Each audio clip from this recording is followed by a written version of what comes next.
Welcome to SQL for Absolute Beginners, Lesson 7. Now we are going to create our schema, our basket, our bundle. So far we already looked at what is the fundamentals about what is a table, what's a schema, and how to install the software, but we still don't have anything. In this lesson now we are going to go hands-on to create our basket, our schema, and then we will also have our books, our table to be ready. So how do we do that? Well, the simple command to create a schema is just as simple as saying create schema. But before we say that or we do that, I just want to make sure we understand that schema is almost similar to a database, but and mostly they are used interchangeably. The terms are used interchangeably. However, sometimes you will see that the schema includes certain other components such as not only tables but views, stored procedures, maybe functions. Now all those additional components are part of schema, but they are advanced concepts. So for our purpose we will interchangeably use, either we'll call it schema or database. They are pretty much one and the same for us. Alright, so now how do we create schema? Very simple. Create schema and then actual schema name. So the words that I have written here in capitals, they are called keywords. So we'll see a few more, just like we saw in select statement. Similarly, we will have these lots of other keywords that will come across, and I will identify them with capital letters, so you will be able to identify. All right, so in our case we are going to create a schema called create schema addition. Now E is capital here, but when we create it, it will go to the lowercase, so it doesn't matter. Upper lowercase is fine as long as the word is the same.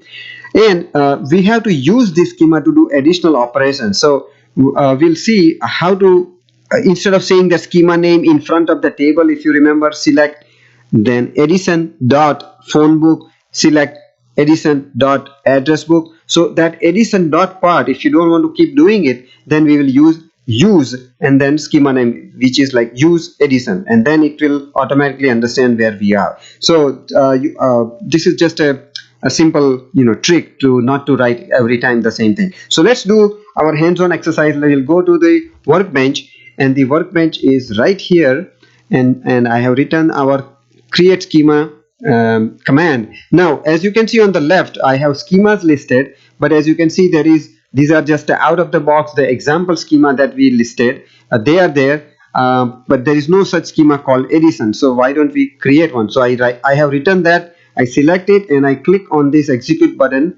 We can also do control and enter, that is also execute command, and but it's very simple. So I will create schema, and as at the bottom, as you can see, it says create schema. Now you can see a few other commands I wrote earlier, but don't pay attention to that for now. All right, so our schema is ready, but we don't see on the left side yet. So what do we do? Well, right click here and say refresh all. And as you can see now, addition is a schema available under all the schemas listed.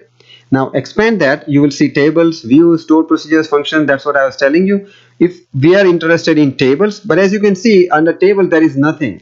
Well, as we know, there is nothing inside the schema as any additional component that is required. Nothing has been created yet. So let's go back and understand one basic concept, which is, so we have our basket, our bundle is ready. We need to put our books in it now, but we don't have a book created yet. So we need to create that book. Our book is nothing but a table. So what kind of book we'll create? Meaning what is the structure of that book? What's the structure of that table? The table is very simple, but we need to plan it beforehand, because that's it is kind of architectural work. If you want to design a house, you need to make sure where will we have our kitchen, and where will be the bedroom, and where will be the dining room, and things like that. So later on, if you have to modify that, it will be quite a lot of work basically. So creating table is very important aspect, and we need to make sure we understand what are we going to do with it. So let's decide what do we want. Well, in the case of phone book table, we need 3 fields. That is ID as a field, name as a field, and phone number as a field. Now what we have to do is, along with what are these fields or the columns that we need, we should also identify the type of that column or the field. So ID will become a numeric type, or it will call it integer type, as we saw different types of data. So we'll be storing integer values into this column. And are we allowing null? We are not going to allow a null, so we'll say no. The name column, ideally we shouldn't be allowing any of these empty, but for the sake of it, I'm allowing for name, I'm saying null allowed, no. But for phone number, we'll say yes. Now name and phone number both we are going to put as a text type, meaning it will be varchar type. Varchar is variable characters length, so this is 30, we are going to put 13 or 15, whichever way you want. And now in the case of integer, we don't need to specify any size. So for text type, we will specify the size, but for ID type, integer type, we will not. All right, so now one important aspect before we actually go and create the table, and there is something called a primary key. What is a primary key? Well, primary key is nothing but it is called a unique key for each record, so it cannot be repeated. Now think about a simple example. Let's say you call someone and there is a phone number. Think about if you have a duplicate phone number and two people get your ring who you are trying to call. That would be really confusing and awkward, right? Like one, you call somebody, it has to be one-to-one relation, meaning it shouldn't be repeated. The same phone number cannot be assigned to another person. Something similar concept we are trying to do here, that one record should not have there should be something unique about it, that it is not repeated in the second record. Now any field or a combination of the fields that can be considered or defined as primary key, and I'll show you how that is done. Now primary key, this is an important aspect. Obviously if we are not allowing anything that is repeated and it should be unique, it cannot be null as well, so that goes without saying. And the last point about primary key is that it should be only one primary key per table. So you cannot have one column as primary key and then another column also as primary key. So basically the primary key is nothing but one of the columns out of our three columns that we have: ID, name and phone. One of the columns is going to be defined as a primary key. Now obviously it makes sense which one should be unique. Ideally it should be, it should be phone number, but in our case, because we are going to have a sequential thing, we'll define ID as our unique thing, because we may allow the same phone number to appear, let's say for one phone number for like a spouse, or it could be a family member, and we may assign the same number to another person. So just in this situation we are going to allow, but ideally you get the idea. All right, so how do we define now the syntax for creating table? How do we define and tell our system to create table is another simple command, which again goes by some keywords called create table, and then we'll provide the name of the table. Then we need to have a parenthesis, and then you will put the different column names. As we saw, first column is our ID, the type of that column, which will be integer. In this case integer size doesn't apply, so you can leave it. Null, either allowed, or you put not null, means not allowed. Then another column, a third, as many columns as you want. You can put it separated by comma, and at the end of that, all of these columns, we will define it saying make primary key as whichever column we want, which could be column 1 or column 2, whichever, like column n I put. So any of the columns could be defined as a primary key. In fact, there are multiple columns. We can also put primary key as column 1 comma column 2 together. So first name and last name together, let's say we may want to make that as a primary key, things like that. So right now we are just going to create the table. You will get an idea, but when we add the records in it, you will realize that why we don't allow the duplicates, because that could cause lots of problems, and eventually when we go advanced level of joining tables and all, that could create another additional problem, because you might add up certain values. Let's say somebody is reporting sales dollars,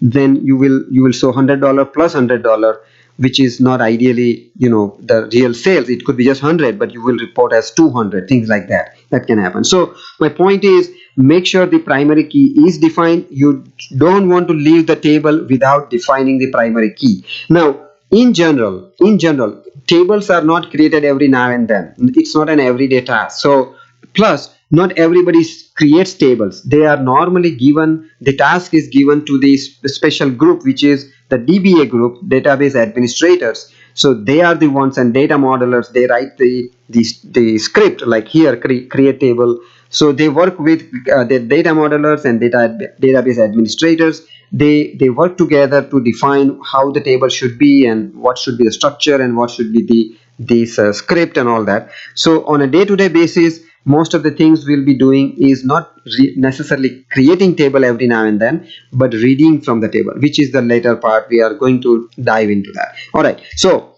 having said that, our table we want is create table. In our case, we'll create the table called phone book, and our columns defined would be ID, name, phone number, and we'll define the primary key. For ID, integer, not null, name, varchar 30, not null, phone number, varchar, let's say 15, null, and then primary key, right? Okay, so there are two ways to create this table, and I'll show you both. So we'll go to again to our workbench, and let's see, first we'll go with the script method, which is what script meaning nothing but the written command. So we already have written the create tables command, which is right here, and I'm going to show you this much part, so you will know what I'm trying to say, and then I'll show you why it is there. So I can put in quotes or without quotes. Watch, it will work either way. But before we go there, we'll show you one quick thing, and I'm going to remove the quotes, and I'll tell you how can it happen here. So let's say we said varchar 30, and I'll not even say default because we already know what it is. We said this is not null and this is not null. All right, so create table, phone book, ID column, integer, not null, name column, varchar 30, not null, phone, varchar 15, null. This is our table structure. Now what we want to do is we want to execute this command. So I need to select it, and as you can see here, in since this command is in multiple lines, it knows that it starts from here, it ends here, and as you can see, this little plus sign, if I expand, it will show me all the details. So it's a neat way to for MySQL, it knows that this is complete command completing at this line, not at this line, and it continues. So you can see when it identifies the open parenthesis, closing parenthesis, things like that. So all we need to do is we can execute this command, and I can just select it, I can go here and I say execute. Now that is one way to do it, but let me show you another way. So for that, what we'll do is we go to this schema, I right click there, and as you can see, there are a bunch of different options I can see here, which says create schema, alter schema. So in case you, for example, you miss something or you need to do something, you can use some of these commands. I'm not going to go into details, but these are available and they are very easy. So don't worry about remembering all these. That's my point. Now click on the table and right click. Now here you see different options, and one of the options is obviously create table. So I click on that option, and what we get now is more of a graphical user interface to create a table. So what's the difference? Let's quickly go through it. So if I don't want to write that script that we wrote, create table name, all of those things, what we can do is here, let's start with this table name. Well, let's give it phone book. So I'll give phone book as name. Then I can also have some comments added. Character sets are default, so leave it there. It says schema is Edison, so that's where we started, so there is nothing to change here. Now here are the columns. So if you click here, it will turn into blue, and double click there, it will allow you to enter data. So I'll add as ID is our first column, data type is integer. Now instead of putting our primary key at the last, here PK is for primary key, and all we have to do is checkbox this thing. The next one is NN, which is for not null. If you mouse over, you will see what it means. So this is we are not allowing null, but as you can see, as soon as I put primary key as selected, immediately it put not null, because any primary key should ideally be not null. We cannot have a primary key and still be a null, so it automatically picks it up, but reverse it is possible. All right, next column, double click there, and we called it name. So we'll call it name. Here it says varchar, by default it puts 45. I can change it whatever we want. Let's make it 30. And are we allowing null? No, so we check that. And the last column is phone number, so we put phone underscore number. And once we do that, varchar again, let's make it 15 here, and we are allowing null, so don't check that. It's definitely not a primary key, and that's it. Now if I say apply, watch what happens. See, it will show you, it says review the SQL script to be applied on the database. So basically it has written this whole script for us. All we have to do is just identify what we want, and it did it for us. So you don't need to remember what are those keywords and how to format it and all that. But as you can see, it did it for that. If I say apply, basically it will create the table. So let's do that. I say apply here, and as you can see, it says executing SQL script. Then it's a SQL script was successfully applied to the database. Finish. All right, now let's look on the left side. Now if you remember, earlier we did not have this little arrow, but now it appears under tables. So let's click on that, and lo and behold, we have our phone book table created. If I expand that, we can see the columns, indexes. Again, these indexes, foreign keys, these are a little bit later stage things, so forget that for a minute. Let's focus on columns, expand that, and here it is, ID, name, phone number. So as you can see, our create table structure was the same as we defined in the graphical user interface, or if I had executed this, which is what actually the system wrote for us, it is going to do the same thing. Now what we'll do, well, we'll do the last test, which is our select star from phone book, right? And let's execute it. Let's see what happens. If I select this and say execute, it will fail. It says select star from, it didn't do because this is red cross. Why? It says no database selected. As you remember, every table needs to be identified with the schema, so or database. So I should say Edison dot, and watch, if I do that, if as soon as I write it and I write phone book, it would identify. Actually I should have started with the schema itself, but anyway, so I can do this as one of the options. Or as I was telling you, if I don't do this, because let's say if we are going to do many other commands after this, all I can do is I say use Edison first, right? So let's execute that command first, and I say use Edison, execute, and say use Edison affected. Good. Now watch what happens if I do this select command, and there it is. It executed successfully. Obviously we know that our phone book, so basically our book is ready, our basket, our bundle is ready, our books, one book at least, phone book is ready, but we still don't have anything written in the book. So that would be our next step of how to do it. But before we do that, what we are going to do is, what if we make a mistake, or we decide to make some changes either in the schema or in the table itself? Well, in that case we need to do certain additional commands before we can go to create another table and insert the data and all that. So let's look at how to modify schema or modify table in the next lesson, and until then, enjoy SQL. Thank you.